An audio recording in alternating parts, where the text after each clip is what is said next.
Hello guys, only UPSC के इस channel पे आप लोगों का बहुत बहुत स्वागत है।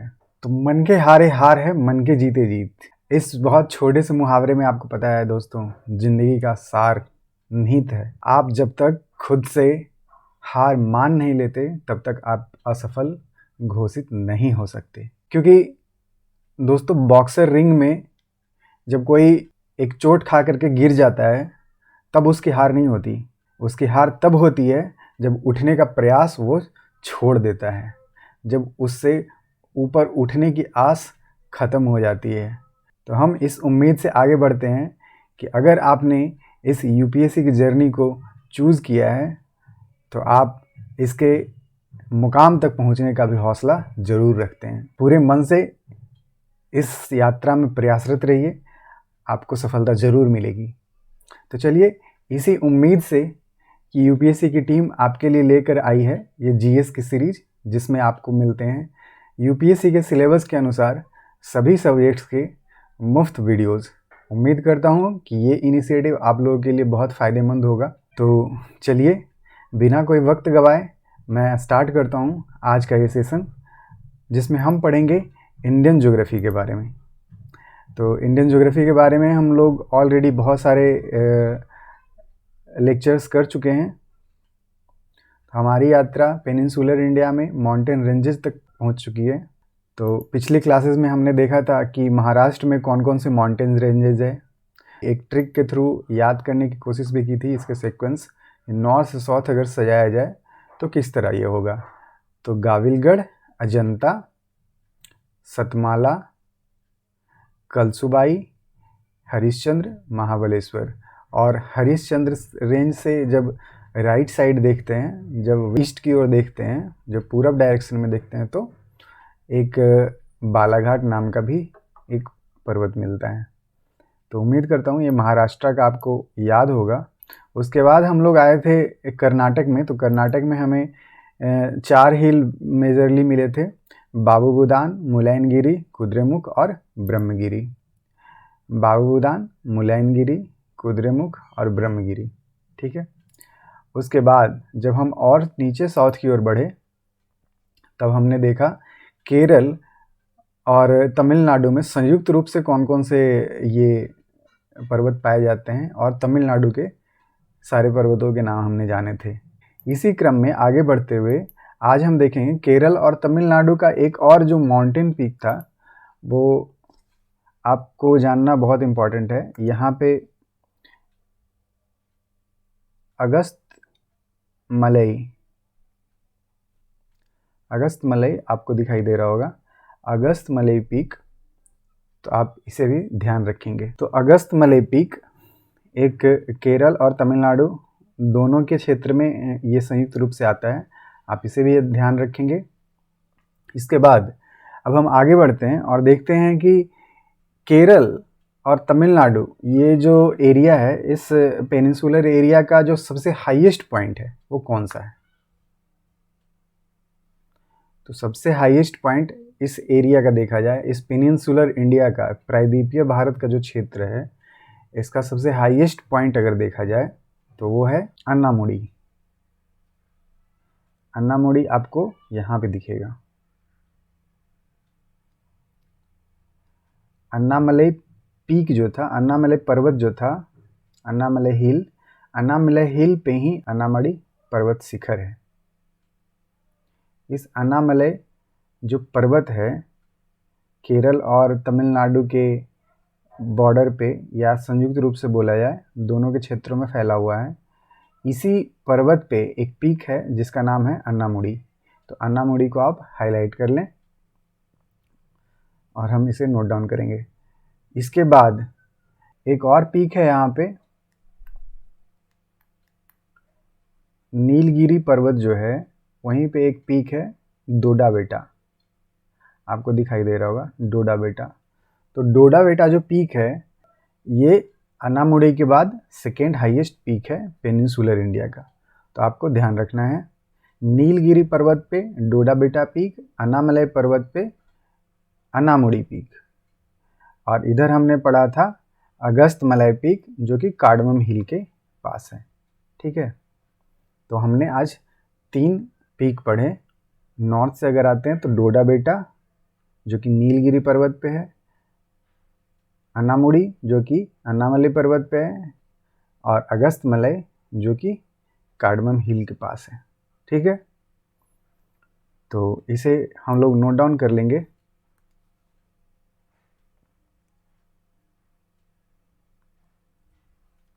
सबसे ऊपर डोडा बेटा। डोडा बेटा पीक किस पर्वत पे है? तो नीलगिरी पर्वत पे है। उसके नीचे हम लोग आए तो हमने देखा उसके साउथ में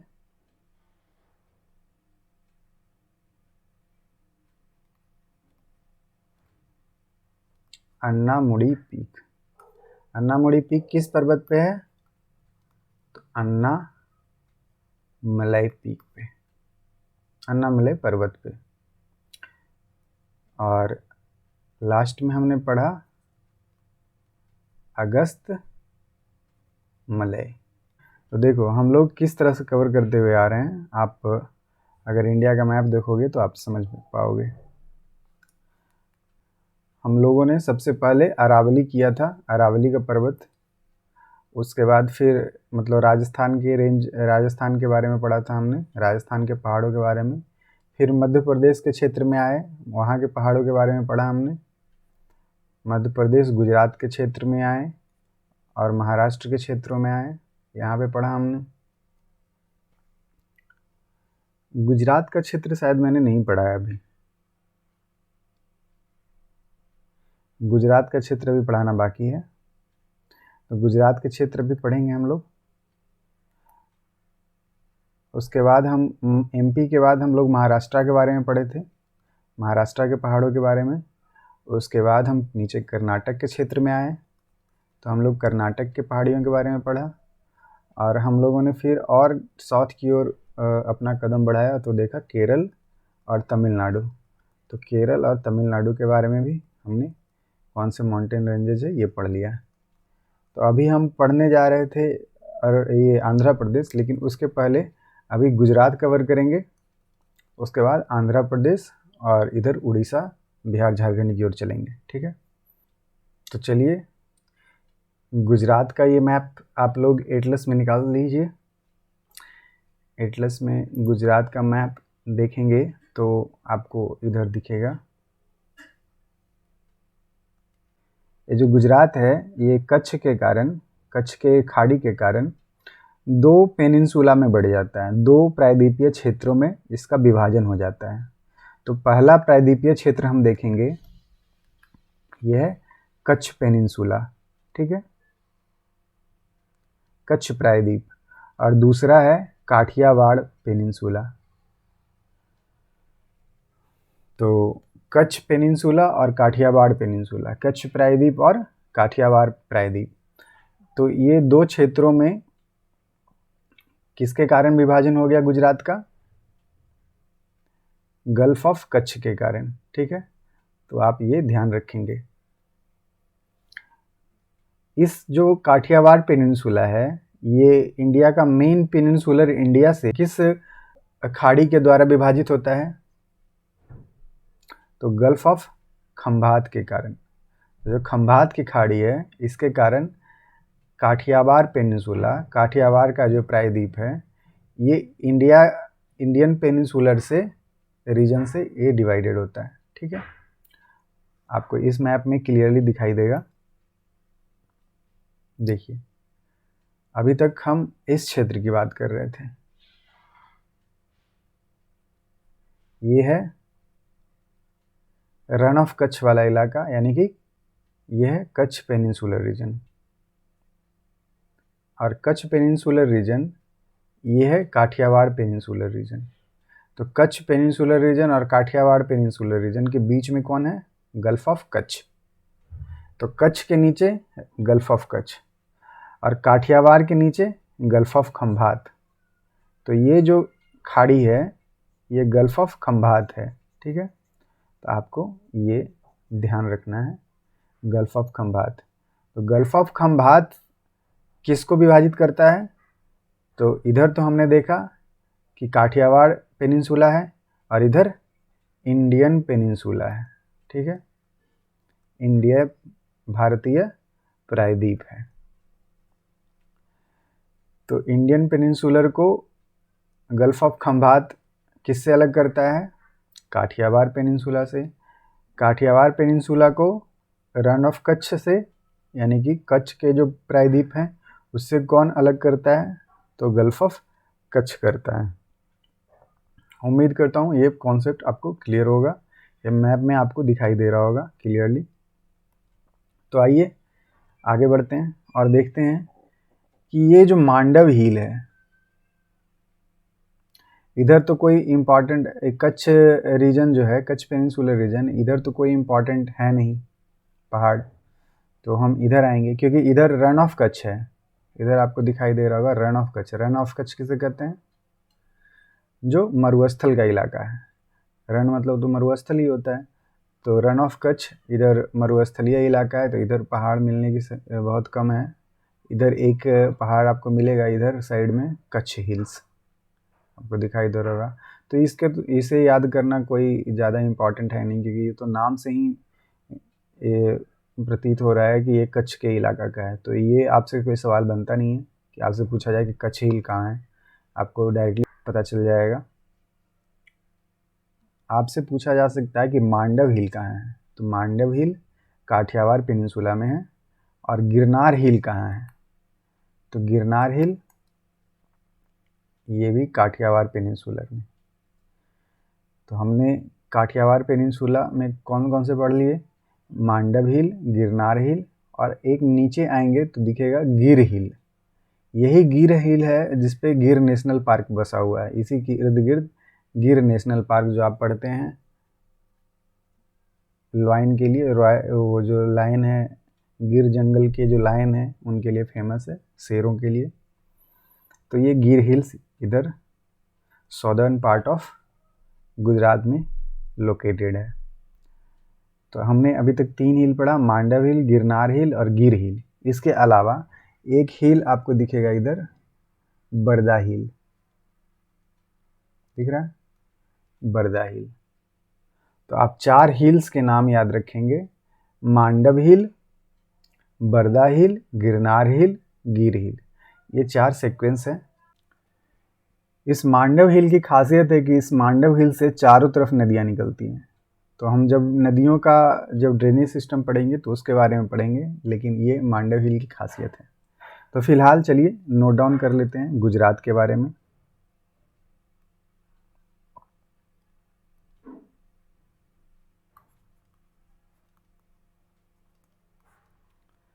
सबसे ऊपर हमने नॉर्थ में पढ़ा मांडव हिल, थोड़ा साउथ में आने पे हमने देखा बरदा हिल, ठीक है, बरदा हिल्स। फिर थोड़ा जब और साउथ में हम चलें तो देखें गिरनार हिल, ठीक है, गिरनार हिल, गिरनार हिल्स।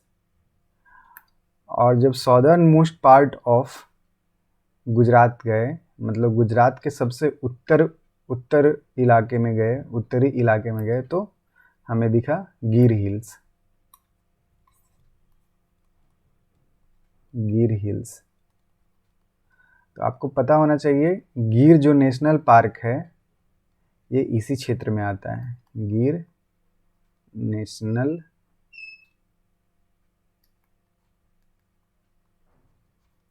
पार्क, ठीक है। तो ये हो गया गुजरात रीजन का इम्पॉर्टेंट, जो भी हिल्स थे गुजरात रीजन के उसके बारे में हमने पढ़ा। तो आपको क्लियर हुआ होगा। एक बार फिर से आप रिवाइज कर सकते हैं।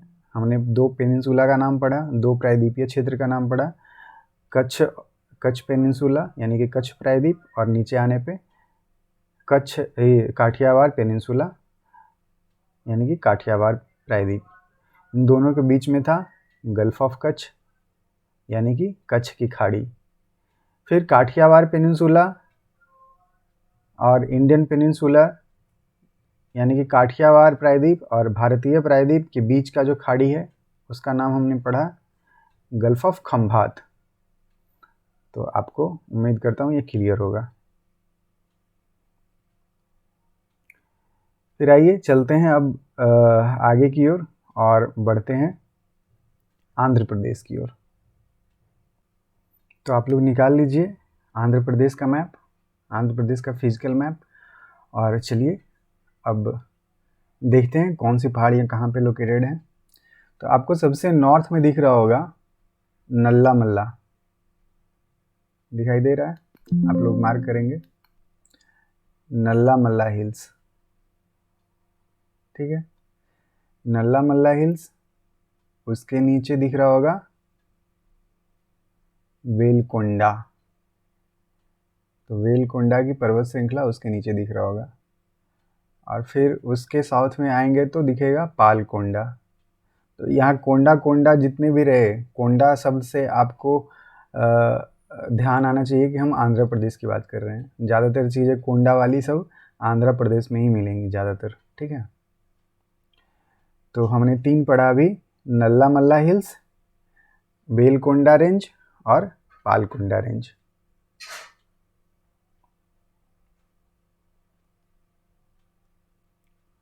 नल्ला मल्ला हिल्स के पास ही आपको, इसमें लोकेटेड नहीं है, मैप में लोकेट किया हुआ नहीं है, प्रिंटेड नहीं है, आप यहाँ पे लिख लेंगे, मार्क कर लेंगे। एक है अरोमा कोंडा, अरमा कोंडा,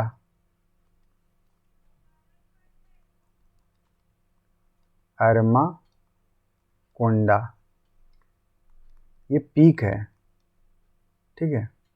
तो ये आंध्र प्रदेश का सबसे हाईएस्ट पीक माना जाता है, अरमा कोंडा, आप मार्क कर लेंगे अरमा कोंडा पीक।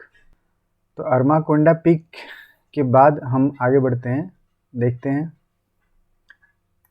और साउथ में आने पे हमें दिखेगा शेषाचलम हिल्स और नागारी हिल्स।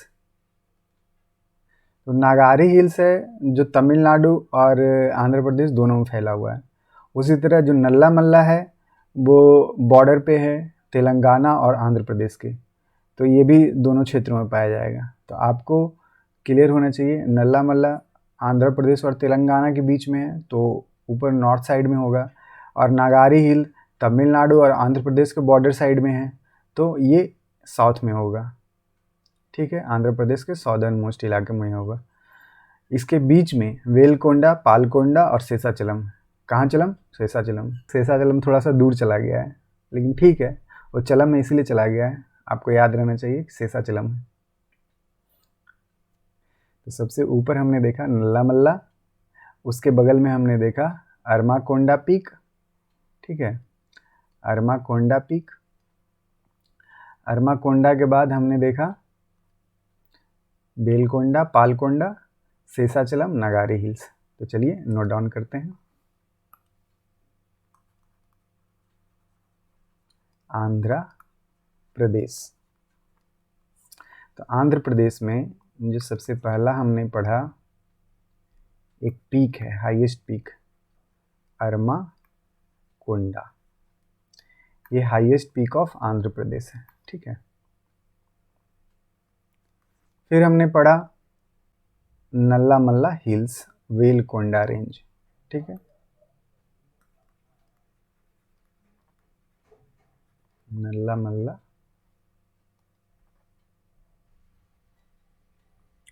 तो ये वेलकोंडा रेंज है, उसके बाद है पालकोंडा रेंज, वेलकोंडा रेंज, उसके बाद है पालकोंडा रेंज, और एक है शेषाचलम,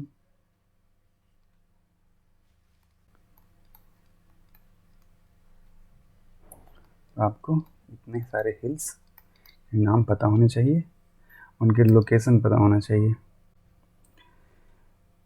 तो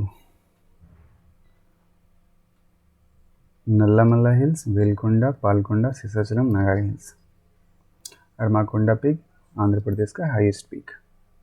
तो उम्मीद करता हूँ आपको ये समझ आया होगा। तो मिलते हैं आपसे अगले लेक्चर में, तब तक के लिए धन्यवाद।